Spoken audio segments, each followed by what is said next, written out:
two important pieces of legislation passed off the House floor last week, and you voted for both of them. The first one was House Bill 1258, also known as Joel's Law, which would allow family members to request court review under the state's Involuntary Treatment Act.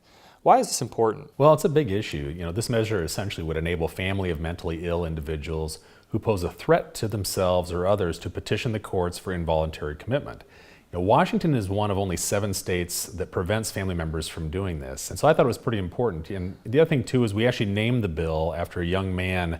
His name is Joel Reuter, and he struggled with bipolar disorder, and he was fatally shot by police, I believe it was in 2013, just weeks after being discharged from the hospital. And so it's one of those challenges that we deal with the families on. I think our mental health system, it's got some problems. Many would say it's broken, and I believe that this is just another one of those many solutions that are needed.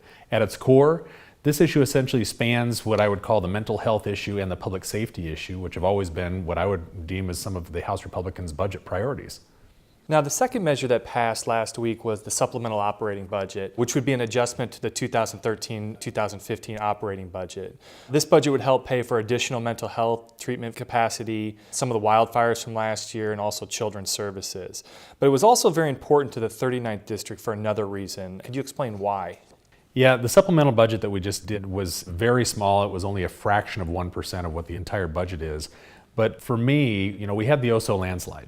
43 people in our community were killed in that landslide. And this supplemental budget, what it does is it helps with many of the entities that were involved in not only the emergency teams that were out there, but also it helps replenishes some of the expenditures that were incurred by cities, such as Darrington, Arlington.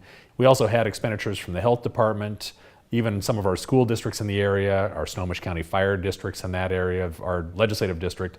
And so there were a number of expenditures that we incurred, and what this will do is this helps with some of the healing process. Oso's never going to be the same. That community is never going to be the same. There's going to be a lot of healing that's going to take place over the course of the next several years, but I believe that this influx of money into that area is going to help that process.